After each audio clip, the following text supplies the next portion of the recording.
We're born, we live, and eventually we die. Everything in between feels tangible, full of emotions, relationships, and experiences. But if you pause and really think about it, we know absolutely nothing about what came before we were born or what comes after we die. That silence, that unknown, has haunted humans for thousands of years.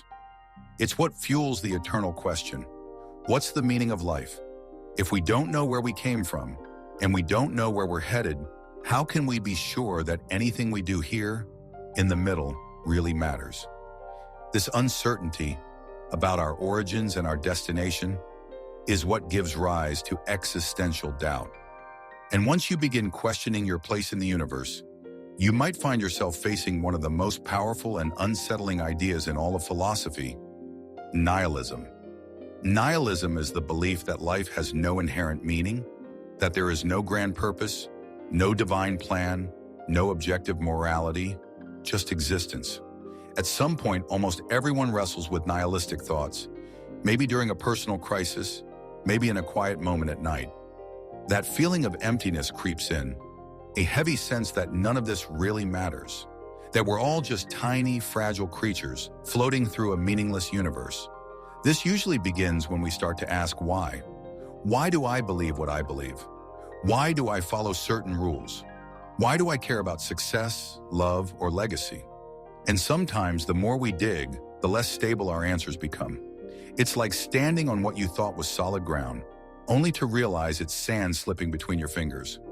For many, religion provides answers. It gives life a purpose, often rooted in serving a divine being, following moral commandments, or working toward a better afterlife. For others, meaning comes from love, in family, friendships, and human connection. Still others find purpose in creativity, exploration, or simply in the experience of being alive. But for nihilists, none of these provide real answers.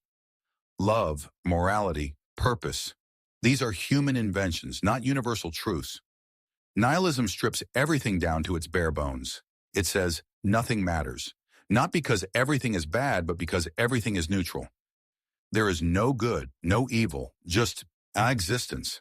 It's easy to confuse nihilism with pessimism, but they're not the same. Pessimists believe the world is inherently bad or doomed. They think there's meaning, just negative meaning. Nihilists, on the other hand, reject the idea that there's any meaning at all, positive or negative. And then there's apathy. An apathetic person might believe there's meaning, but simply doesn't care. A nihilist doesn't believe there's anything to care about in the first place.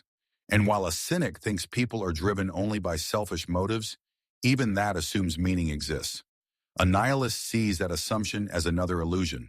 This philosophy can sound dark, even dangerous. It makes people uncomfortable because it challenges everything we're taught to value: society, law, morality, justice, ambition, all built on ideas we've collectively agreed on. But what if we stopped agreeing? What if none of it was real in the first place? There's a paradox at the heart of nihilism. If you believe in nothing, then that belief itself becomes something. So do nihilists really believe in nothing? Or are they just confronting the limits of belief?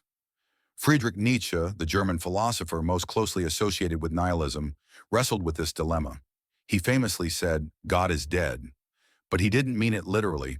He meant that belief in God, and by extension, objective morality, was crumbling in modern society. Nietzsche saw this as both a danger and an opportunity. Without a higher power giving us purpose, we're left to create our own. That freedom is terrifying, but also liberating. Nietzsche warned that without new values to replace the old ones, society could collapse into despair. But he also believed we could rise above it. He introduced the idea of the Übermensch, the overman or superman, someone who embraces the chaos, creates their own values, and lives with purpose, even in a purposeless universe. So what do we do with all this? Maybe the truth is that the universe doesn't owe us meaning, but that doesn't mean we can't find it for ourselves. Meaning doesn't have to be handed down from a god, written in a sacred book, or rooted in a grand cosmic plan. It can be small, personal, fleeting, and still real. Maybe meaning is found in the things we do simply because we choose to do them.